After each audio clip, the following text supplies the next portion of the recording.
Todo listo para comenzar esta tertulia de viernes 2 de septiembre de 2022, cuando estamos con Gonzalo Pérez del Castillo, a quien ya escuchaban. ¿Cómo andas, Gonzalo? ¿Todo bien? Sí, más o menos. ¿O querés que te cuente? Juan Grompone. ¿Cómo andas, Juan? Muy bien. Un buen día para todos y te vamos a contar. Y ahora seguimos con los saludos a la distancia. Voy por Alejandro Aval. ¿Cómo andas, Alejandro? ¿Todo bien? Buen día, Romina. Sí, estoy enfermo de gripe, pero bueno, acá estoy. ¿Cómo la vas llevando? No, soportándola. Bueno, por eso hoy no te tenemos por acá. No lo escucho mucho, Alejandro, yo. ¿Será que habla muy despacio? Capaz que no tenés los auriculares, bueno. Es eso. Con auriculares es otro. Y saluda un poquito más a la distancia todavía, desde el departamento de Maldonado, a Teresa Herrera, que como invitada vuelve a la tertulia de los viernes. ¿Cómo andás, Tere? Buen día. Muy bien, buen día. Como siempre, un honor venir a la tertulia VIP. A la tertulia VIP. Bueno, vamos ya al primer tema que tenemos previsto en nuestra agenda. Estuvo conversado. Finalmente sí, resolvimos que fuera el primer tema. El conflicto de la reforma educativa que impulsa el gobierno tuvo anoche un nuevo episodio de tensión. Una charla en el Centro Cultural Oeste, en el Cerro de Montevideo, en el que el presidente del CODICEN, Robert Silva, disertó y recibió consultas sobre el plan de transformación educativa, terminó con empujones, insultos y la rotura del vidrio trasero de la camioneta oficial en la que Silva se trasladaba. La Federación Nacional de Profesores de Enseñanza Secundaria, FENAPES, rechazó la violencia. El sindicato publicó un hilo en Twitter anoche con el siguiente texto: repudiamos enérgicamente cualquier desborde violento que empañe el legítimo derecho de estudiantes, docentes y ciudadanos en general a manifestarse. Por otra parte, rechazamos intentos de adjudicar a nuestra federación y a otras organizaciones hechos aislados que no nos representan. Seguiremos denunciando la transformación del terror y el ajuste y reclamando espacios reales de participación, y terminan diciendo ¡viva la educación pública! En la cronología de los hechos, mientras el presidente del CODICEN estaba haciendo uso de la palabra dentro del local, un grupo de estudiantes y docentes que se habían concentrado afuera del edificio intentó entrar a la sala, lo que fue impedido por algunas personas que estaban allí en el lugar. En ese momento, el director de Convivencia y Seguridad Ciudadana del Ministerio del Interior, Santiago González, se acercó a los manifestantes, habló con ellos y acordaron que se permitiría el ingreso de 2 representantes del colectivo para que plantearan sus preguntas a Robert Silva. Al terminar la actividad, Silva, en rueda de prensa dentro del local, calificó de lamentable lo ocurrido. En este país democrático y republicano esto no puede pasar. Esto es totalitario. Pretender impedir, como trataron muchísimas veces, que la reunión, que esta charla para hablar de educación con tantos vecinos que ustedes ven que acá vinieron, no se pudiera realizar, o se realizó, mejor dicho, con el hostigamiento permanente y los cánticos de unos y de otros. Y creo que eso está muy mal, habla mal del país. Ese es el país que no queremos. Esta es la educación que no queremos y estamos trabajando por cambiar. Cuando las autoridades salían del local, se produjo un tumulto con empujones. La camioneta oficial en la que viajaba Silva fue atacada a patadas y el vidrio trasero fue agujereado con una piedra.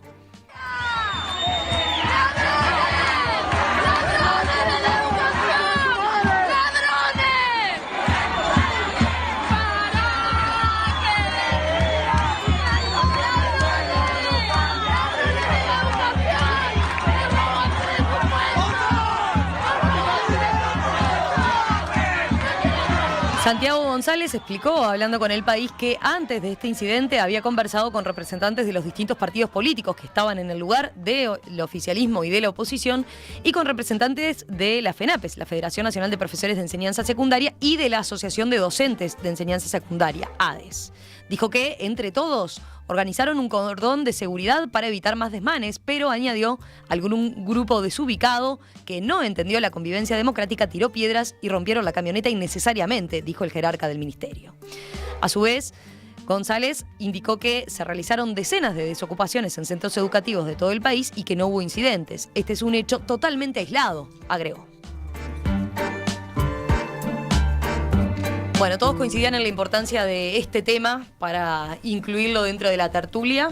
Juan, ¿te veo convencido? Dale, arranca vos entonces.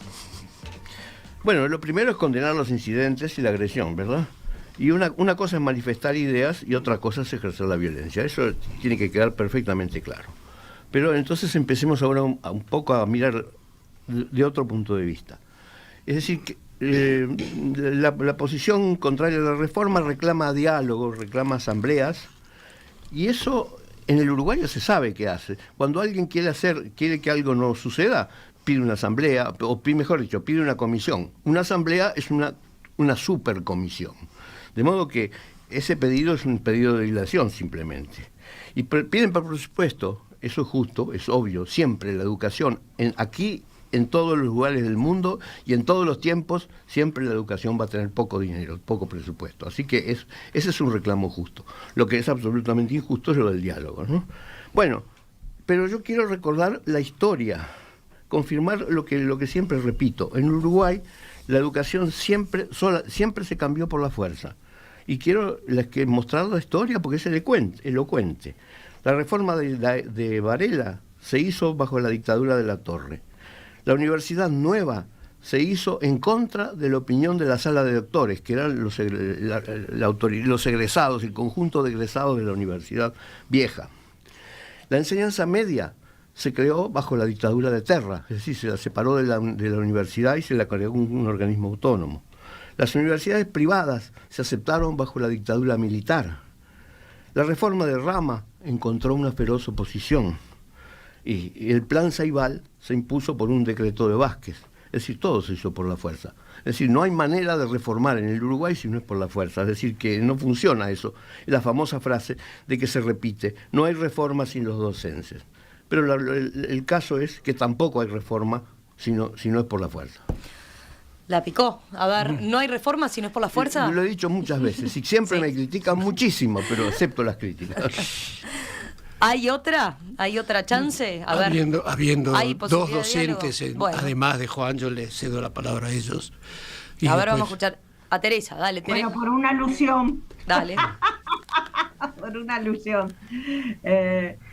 Sí, es verdad. Digo, yo justamente una de las cosas que había pensado para esto, que lo primero que iba a decir es de dónde hablo. No hablo desde más de 40 años de docencia universitaria, docencia, porque pocas veces he dado alguna cosa muy chiquita a fines de primaria o secundaria, pero temas muy puntuales, a pesar de que uno de mis títulos es profesora de secundaria, pero bueno. Quería decir que a mí me parece que lo deseable a veces es enemigo de lo posible, ¿no? Yo quisiera agregar a lo que planteaba Juan, que bueno, el Ceibal, no sé si lo nombró, pero el Ceibal también se hizo contra sí, Pedro. Sí, lo nombró. Sí. La UTEC, Mujica mismo dijo miles de veces que que había tenido que crear la UTEC porque su intención era potenciar la UTU y no lo pudo hacer porque no se lo permitieron sus propios. Me acuerdo en una entrevista hace poco tiempo incluso dijo, mi propia gente, los propios sindicatos de la enseñanza y la gente de UTU no me lo permitió. Entonces, a mí me parece que sí, que hay una tensión, que no debería haberla, en la medida en que se supone que, y esto es una paradoja, ¿no? Yo creo que hay una doble paradoja. Primero porque yo cada vez que escucho hablar a dirigentes de gremios docentes, me preocupa mucho que siempre ponen por delante, que no digo que no sea legítimo, sus condiciones de trabajo. Pero nunca escucho que la primera parte del discurso sea el alumno, las alumnas, sea la necesidad del cambio o el reconocimiento de que hay que cambiar y de que hay que modificar. Ayer, o antes de ayer, sin ir más lejos, escuché a una dirigente de FENAPES diciendo, porque lo que nos quieren es cambiar, no, perdón, no era de FENAPES, era de los de formación docente, porque nos quieren cambiar nuestro horario, nuestras formas y nuestros horarios de trabajo. Entonces, es decir, siempre está por delante el interés laboral por encima del interés de los alumnos. No estoy quitando legitimidad, yo siempre digo, por supuesto no necesito exhibir que estoy de acuerdo con que tiene que haber sindicatos, con que tiene que haber actividad sindical, con que los defensas de los derechos de los trabajadores son importantísimos. Creo que en este país todavía el rol de los docentes, de todos, sin excepción, de todos los niveles, está bastante lejos de ser elevado, de ser respetado y elevado, etcétera. Pero creo que justamente es una paradoja que quienes deben enseñar den estos ejemplos, ¿no? Este es el peor, pero no sé, las actitudes crispadas, los gritos destemplados. Y coincidís con Juan con el planteo de que entonces toda reforma en la educación hay que hacerla un poco, por lo menos, así, a prepo, a la fuerza. Yo no sé si hay que hacerla, porque el tema es que el problema es cómo se hace de otra forma, porque parece que la experiencia ha demostrado que tanto desde los gobiernos de derecha como desde los gobiernos de izquierda siempre ha sido así. Entonces, ¿qué es lo que pasa? Es decir, la pregunta es, ¿qué es lo que ocurre que no es posible hacer una reforma educativa involucrando a los protagonistas y las protagonistas, ¿no? Es que en Uruguay se puede cambiar todo siempre que no se toque nada. Mira, tengo algunos mensajes, por ejemplo, en este caso, no, tengo un mensaje que termina en 721.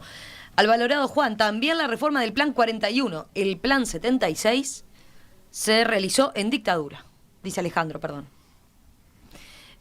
Para seguir sumando. Y después hay quien te pregunta, Juan, a ver, antes de escuchar a Alejandro, le pregunto a Grompone, ¿esta reforma está a la altura de esas que listó como instaladas a la fuerza? No, para nada. ¿Es posible justo tratar a esta como aquellas? No, Dice no, Claudio. es una reforma muy pequeña, con lo cual todavía justifica menos esta reacción. Alejandro. Perdón, una cosita chiquita quería decir. No estamos hablando de la reforma, porque ese es el otro problema. Todo esto conduce a un efecto boomerang, que en lugar de hablar de la reforma, de los contenidos, de las transformaciones, del tema de que sí tiene que ser por competencias, de eso no estamos hablando de todo esto otro, ¿no? Bueno, Alejandro. Teresa está diciendo algo que comparto muchísimo, porque es más, lo pensaba decir en ocasión de que me dieran la palabra. No hablamos de los contenidos de la reforma, por lo menos no es lo que yo oigo. No sé hasta qué punto incluso, digamos, la gente sabe de qué se trata la reforma. No estamos hablando de eso. Estamos hablando de que estamos en contra de la reforma, o quizás a favor, pero sin explicar por qué. ¿De qué es que estamos hablando? Se menciona el tema presupuestal, como decía Juan al principio, sí, creo que falsamente en buena parte, porque oí hoy mismo una propaganda de FENAPES diciendo que estamos en contra de los recortes presupuestales, bla, bla, bla, que a nivel universitario incluso se menciona especialmente, y a nivel universitario no hay recortes presupuestales. Podrá discutirse si debe darse más dinero o no, pero recortes no hay. Recordemos que la enseñanza universitaria en Uruguay es paga, no es gratuita, no la de posgrados, toda. Juan y yo y Gonzalo y creo que Teresa hemos tenido que pagar o estamos pagando el Fondo de Solidaridad, que es una matrícula universitaria, como cualquier otra, y muy alta, por cierto. Muy alta, que llega hasta los 70 años. Bueno, sí, o sea que estamos hablando de enseñanza superior paga, no gratuita como debería ser, no, por lo menos como yo creo que debería ser. Pero aparte, y no me refiero por supuesto a los posgrados, que es una historia aparte, pero no ha habido recortes presupuestales. Lo que no ha habido es aumentos presupuestales en todo caso. Pero de lo que queríamos hablar, o de lo que deberíamos hablar, es de los contenidos de la reforma y discutir si está bien esto o si está mal esto. Pero hasta a mí me cuesta, después de haber oído tanto barullo a lo largo de las semanas, pensar, caramba, ¿y cuáles son los contenidos de la reforma? Porque estoy de acuerdo o no estoy de acuerdo, pero como no lo tratamos, como no es lo que se oye, como no es lo que se discute, ni siquiera podemos hablar de eso. El episodio de ayer creo que realmente fue muy desagradable, pero bueno, es fruto de una manga de desubicados totales, ¿no? Pero no es algo que represente realmente en sí mismo la posición de los sindicatos de la enseñanza.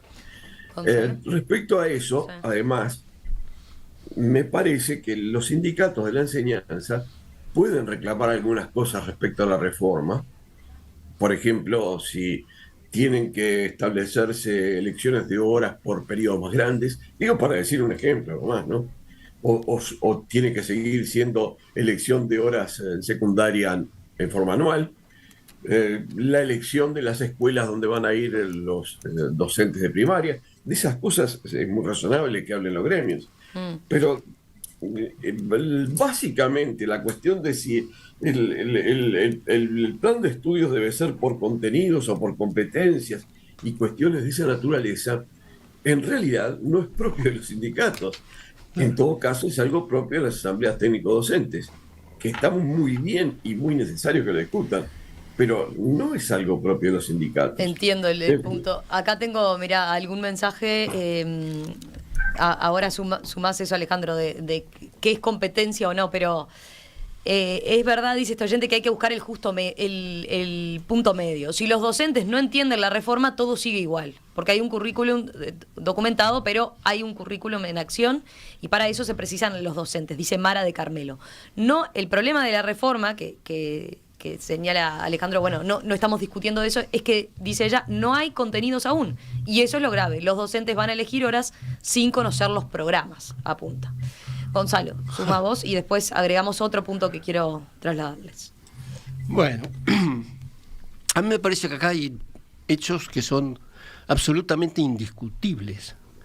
Y que es que en este país la educación pasó de ser la educación ejemplar en América Latina hace 50 o 60 años, a ser un absoluto desastre, porque estamos en las estadísticas a nivel de algunos países centroamericanos, es decir, creo que estamos antepenúltimos en el porcentaje de estudiantes que no logran terminar la escuela secundaria. Es decir, el resultado es absolutamente nefasto, objetivamente. Y lo que también es objetivo es que durante los últimos 50 años, por lo menos los últimos gobiernos, se hicieron esfuerzos importantísimos por cambiar esto y nunca se pudo hacer nada, o se pudo hacer muy, muy poquito por la resistencia de los gremios. Y esto no lo dice la derecha ni la izquierda, lo dijeron los dos, por la resistencia de los gremios. Ahora, yo personalmente considero que es imposible hacer una reforma sin la participación de los actores. Y voy a dar un ejemplo muy concreto. Cuando nosotros trabajábamos con comunidades de gente muy, muy empobrecida, es decir, analfabeta, lo primero que hacíamos era sentarnos con la comunidad y que nos cuenten cómo veían ellos su problema. Y eso era fundamental. Porque a veces te enteraba de cosas que lo que a ellos más les importaba es algo que a ti, teóricamente, no se te hubiera ocurrido nunca. Pero si no empezabas por resolverle ese problema, que era lo que ellos veían, o esos 2 o 3 problemas, era imposible tener un diálogo con ellos. Ahora, esto yo creo que es validísimo. Y que los profesores y que incluso los alumnos den su opinión sobre cómo se tiene que hacer una reforma. Yo creo que hay que escucharlo. Ahora, una cosa es escucharlos y otra cosa es que después el comunero ese analfabeta te dicte cómo es que hay que organizar la posta de salud y cómo es que el sistema de crédito, porque eso no lo sabe. Eso no lo sabe. Porque para algo es estudiante, digo, lo está aprendiendo. Su punto de vista es muy valioso, pero no puede pretender contraponerse a quienes están llevando a cabo una reforma y que tienen posiblemente, no sé, 30 años de experiencia trabajando sobre el tema. Entonces, acá hay valores que están trastocados, porque este valor de la participación y que no se escuchan.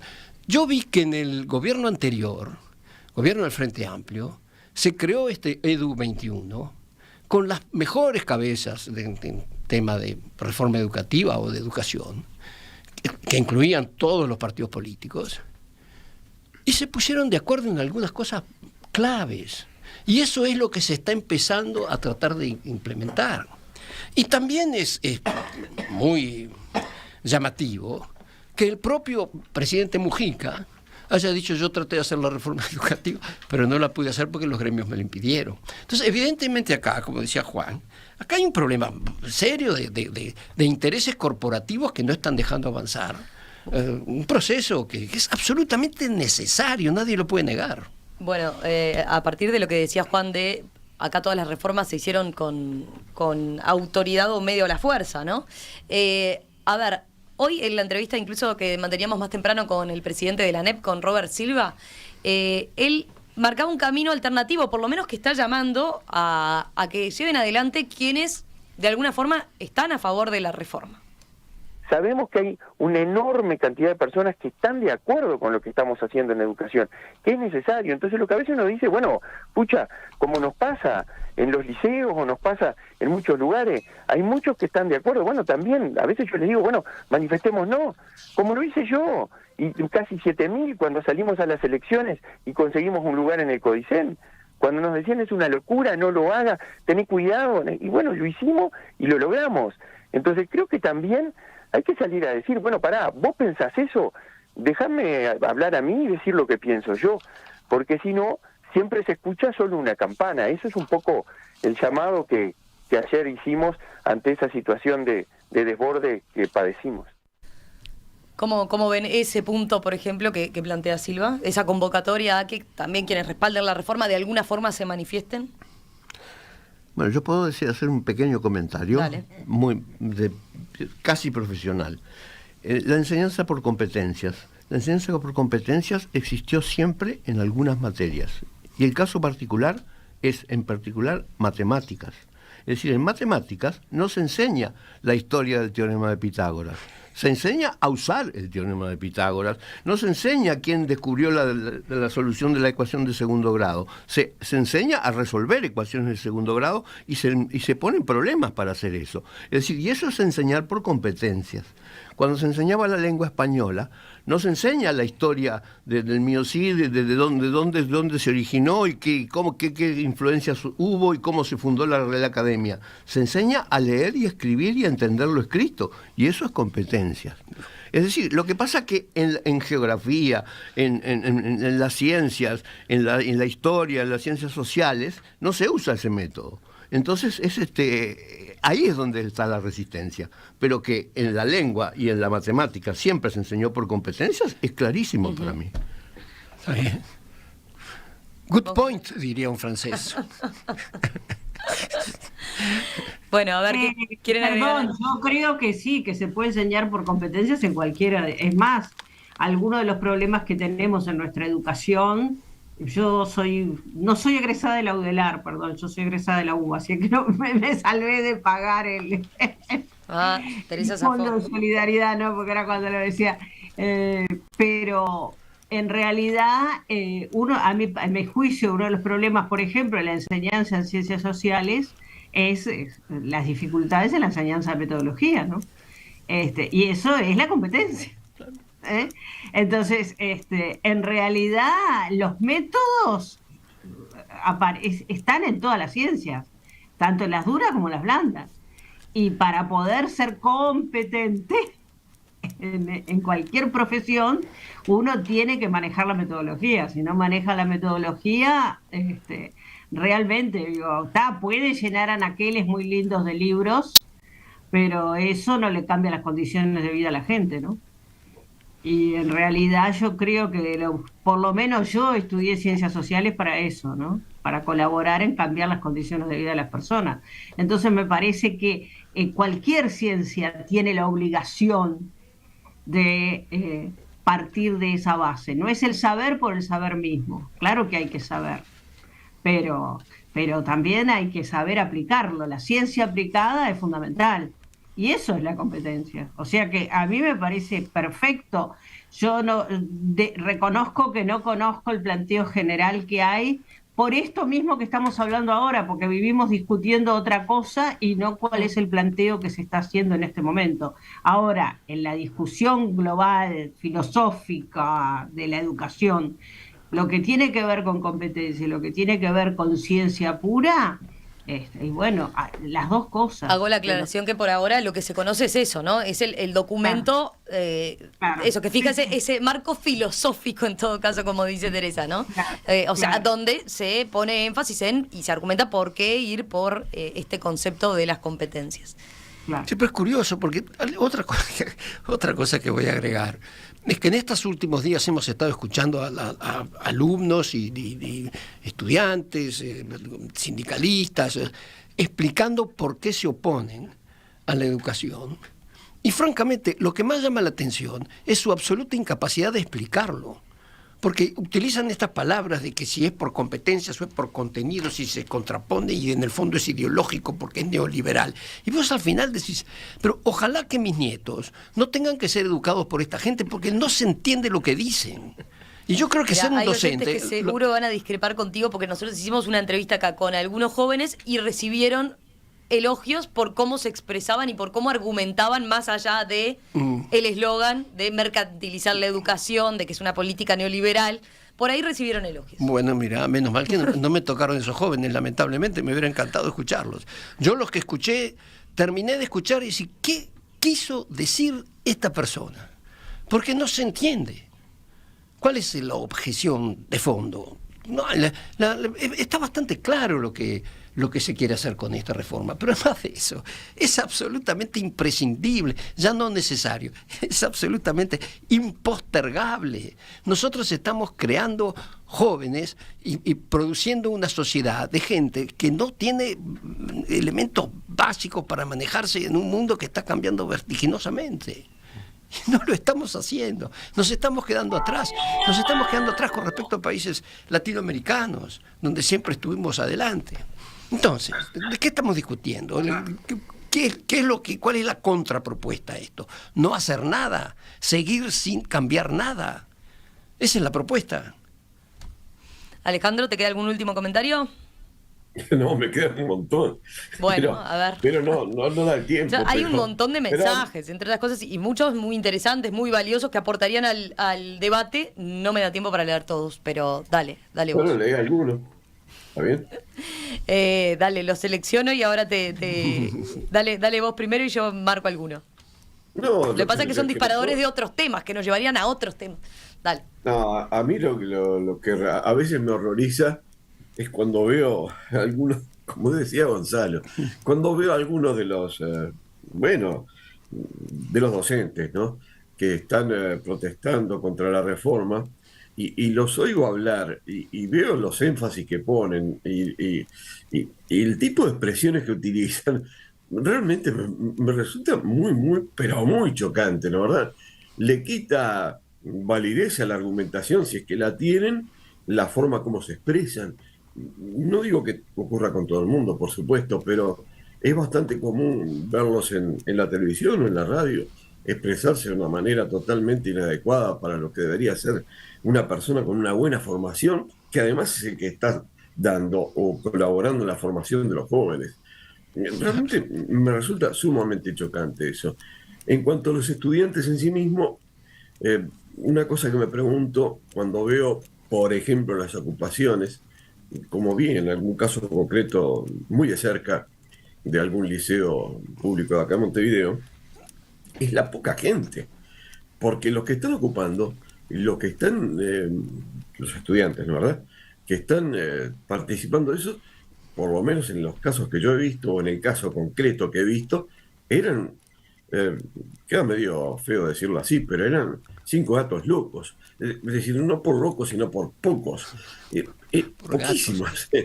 Realmente, entonces uno dice, pero caramba, son representativos del movimiento estudiantil los que están ocupando cuando son quizás 10 personas que, bueno, por otra parte no expresan consignas que tengan que ver con los contenidos de la reforma, sino que es una oposición más bien claramente de tono ideológico hacia el gobierno. Yo qué sé. No sé, Romina, puedo seguir, pero entonces tendría que entrar en otros temas. Quedan cosas, dice Alejandro, quedan puntas, sí, muchísimas, pero guardemos alguna, ¿les parece? Porque este tema nos va a llevar un buen tiempo más. La reforma educativa no la podemos hacer No en 15 minutos. la vamos a resolver nosotros en 15 minutos. No. Ya venimos enseguida con otro tema.